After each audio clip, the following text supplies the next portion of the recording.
Olá, tudo bem? Vamos dar início a mais uma aula, já a nossa 13ª aula. Olá, professora Juliene, tudo bem?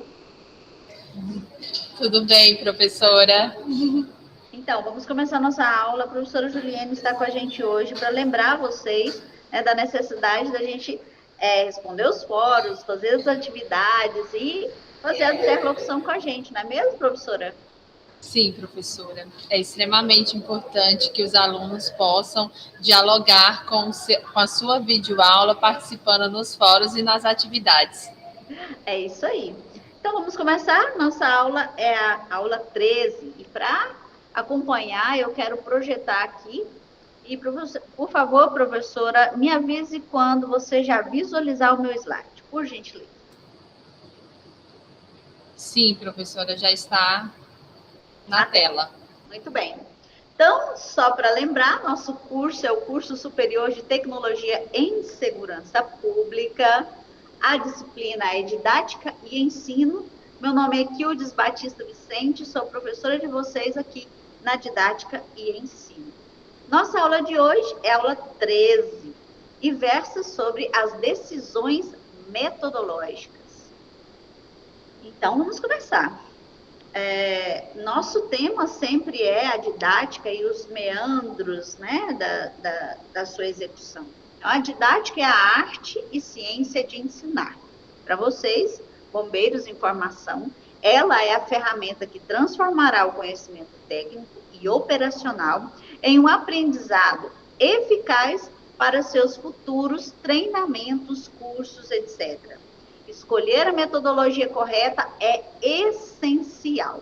Então, a gente já falou sobre o conceito de didática, já falou sobre tendências metodológicas, tendências da didática, falamos sobre os primeiros autores que discutiram a didática, e hoje a gente vai falar um pouco sobre metodologia, ou seja, as decisões metodológicas para o bom andamento da nossa aula. Vamos lá?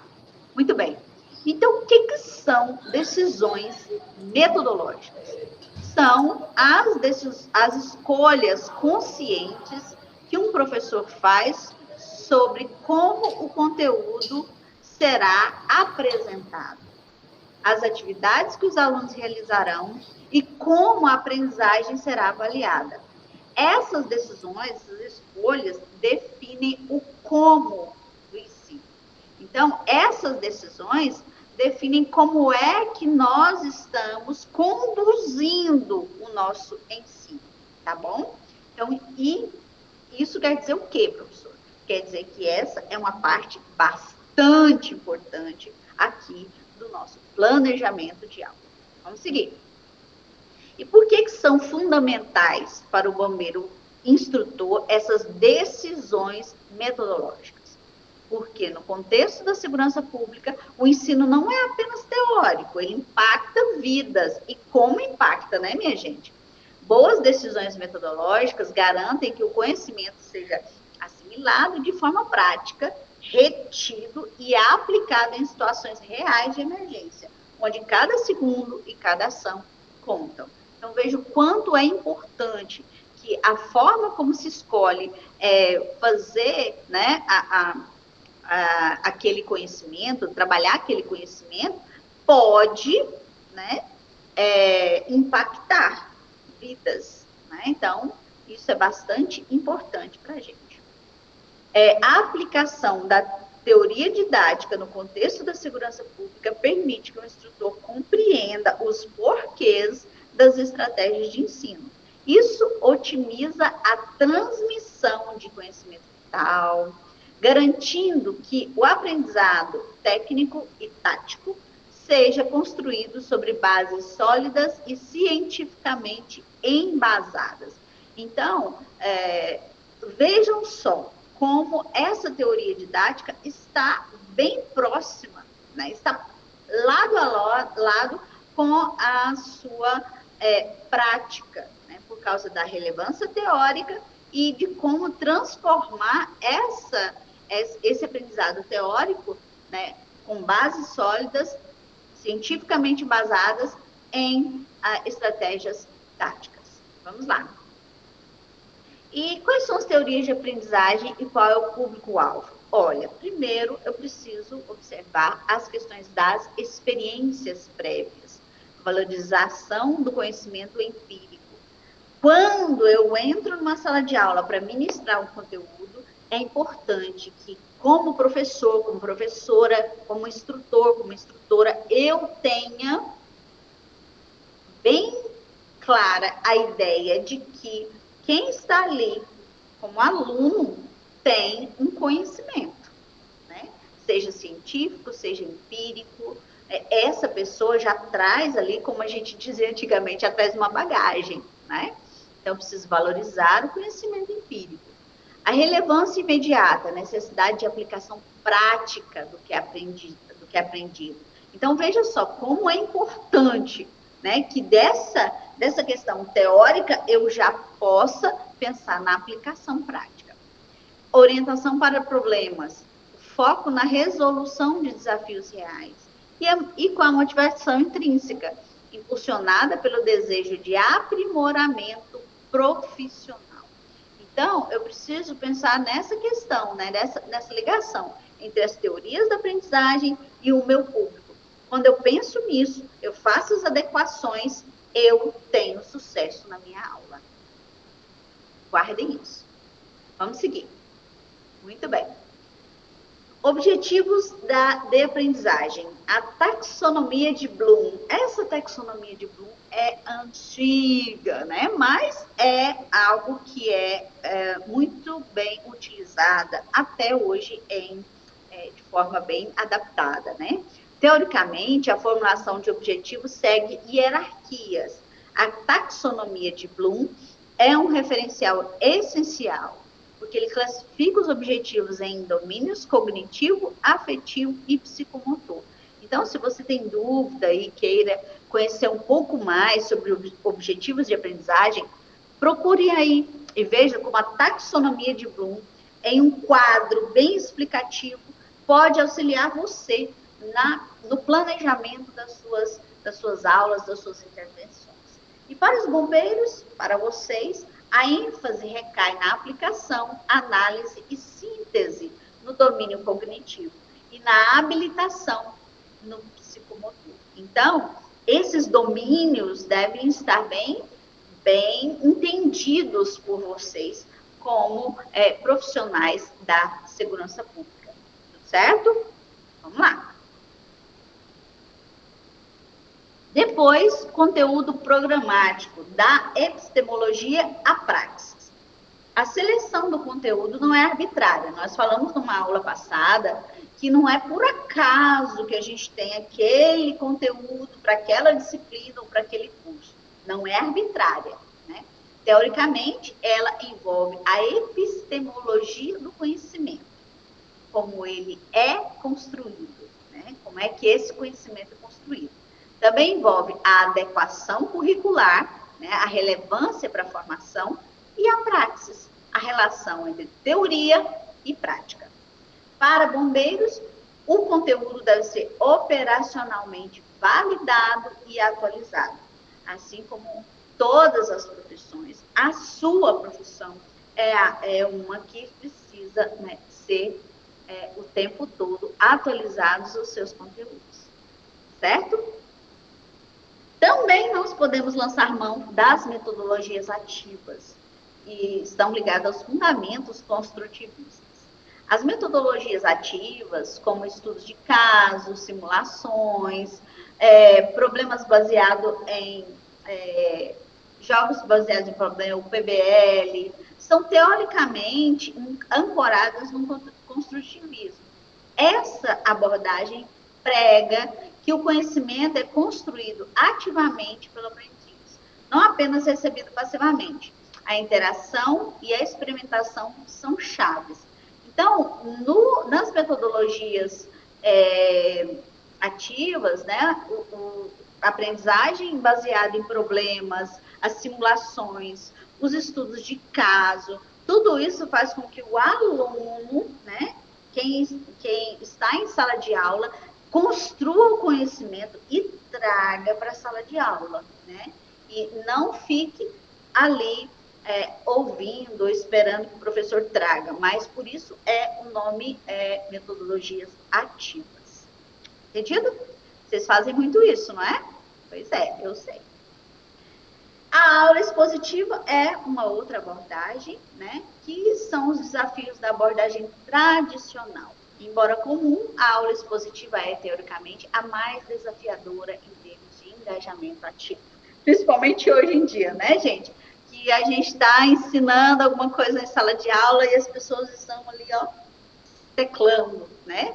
Quando utilizada, deve buscar a significância lógica e psicológica, conectando o novo conhecimento à estrutura cognitiva pré-existente do aluno e tornando-o relevante. Então, essa aula expositiva que durante anos, né, é utilizada, quando utilizada, ela precisa, né, fazer essa conexão, essa significância lógica, psicológica, para que ela funcione efetivamente. Seguindo. Bem, recursos didáticos mediadores cognitivos. O que são esses? São os recursos como equipamentos, simuladores, materiais visuais, que são, teoricamente, mediadores cognitivos. Eles auxiliam na codificação, armazenamento e recuperação da informação, facilitando a compreensão de conceitos abstratos e a execução de procedimentos complexos. E aí, maximizando o aprendizado, como é que a gente pode fazer? Escolha recursos que reforcem a compreensão e a memória, né? Equipamentos reais, como no caso de vocês, ferramentas de salvamento, viaturas, EPIs, também a tecnologia, como simuladores virtuais, vídeos 360 graus, realidade aumentada, manuais e procedimentos, né, que são os documentos oficiais da corporação, materiais visuais, né, infográficos, esquemas e procedimentos. Tudo isso, gente, auxilia o aprendizado, né, porque nós somos diversos, nós já falamos isso em outras aulas, e cada pessoa consegue aprender de uma forma diferente. Então, nós, professores, temos um desafio bem grande, que é o que apresentar diferentes formas para maximizar o aprendizado. Bom?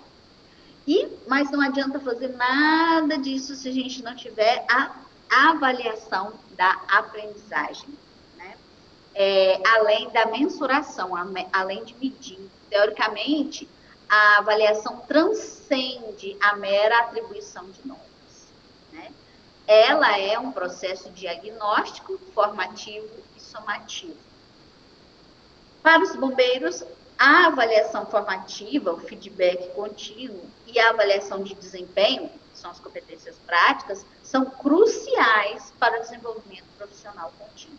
Então, toda vez que a gente vai ministrar um curso, alguma coisa, nós precisamos fazer todo o processo de avaliação. E isso parte também da avaliação diagnóstica. Eu preciso entender em que público é esse, o que eles já sabem, né? E depois eu passo para a formativa, né? E também de desempenho. Isso é bastante importante. Muito bem, vamos seguir. E eu preciso considerar em todo esse arcabouço os ambientes de aprendizagem, os cenários pedagógicos. Nossa, professora, mas é tanta coisa. É bastante coisa, porque cada elemento desse interfere na aprendizagem. Então, os ambientes de aprendizagem, sala de aula, campo de treinamento, quartel, são teoricamente espaços pedagógicos. Cada um oferece oportunidades distintas para o desenvolvimento de diferentes habilidades, não é mesmo? O que se ensina em sala de aula é diferente do que se ensina em campo, não é? E da reflexão teórica até a ação prática, e deve ser explorado estrategicamente. Então, eu tenho o tempo todo possibilidades de ensino, de aprendizagem. Então, eu preciso, como instrutor, como professor, explorar esses ambientes, esses diversos ambientes. Combinado? Bem. E onde e como aprender? Então, olha aí, não se limite à sala de aula. explore o campo de treinamento, o quartel, os laboratórios e oficinas, os ambientes virtuais.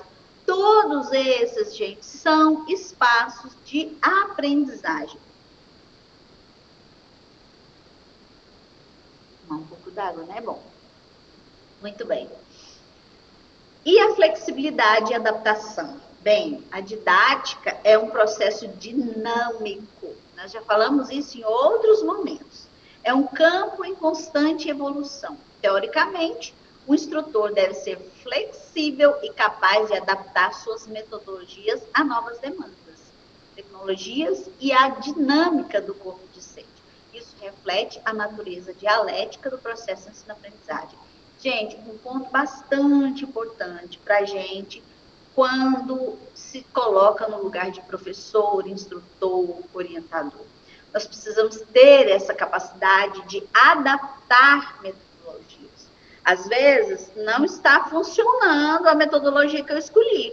Então, eu preciso fazer adaptações, eu preciso ser flexível. E isso é bastante importante, né? A gente deve se colocar, né, no lugar daquele aluno. Nossa, quando eu fiz tal curso, o professor não mudava a metodologia, foi difícil para a gente, ou o professor era flexível, adaptava as metodologias e nós tivemos maior aprendizado. Então, lembre-se disso, tá bom? Vamos seguir? Pesquisa e reflexão, a didática em ação. A prática docente deve ser acompanhada de pesquisa e reflexão contínua. E para vocês, né, o instrutor deve ser um pesquisador da sua própria prática, buscando aprimorar suas metodologias a partir da análise crítica dos resultados e das novas teorias pedagógicas. Então, gente, o professor é um sujeito que tem que estar sempre em pesquisa, sempre estudando novas teorias pedagógicas, novas metodologias, novos conhecimentos da nossa área, tá? Lembrem-se bastante disso. E, como conclusão, o instrutor é um arquiteto do conhecimento. Compreender as decisões metodológicas sobre a ótica teórica capacita o instrutor bombeiro a ser um arquiteto do conhecimento. Suas escolhas não serão apenas intuitivas, mas cientificamente embasadas, garantindo uma formação de excelência para profissionais que atuam na linha de frente da segurança pública. Gente, é importante isso, né? Nós, como professores, estamos o tempo todo necessitando desse olhar reflexivo, flexível, né? E atento às várias possibilidades. Então, a gente atua realmente como um arquiteto moldando, né, as várias possibilidades. Não é isso, professora Juliene? Sim, professora. Excelente Bem, aula. Então, dessa forma, a gente encerra mais uma aula, né? Estamos aí caminhando para o final da nossa disciplina, não é mesmo, Juliene? E a gente espera estar podendo contribuir com vocês. Mas ainda tem muita coisa para acontecer. Tem muitas aulas, muitos fóruns, atividades, avaliações. Então, a gente conta com a colaboração de vocês, tá bom? Um forte abraço e até a próxima. Tchau, tchau.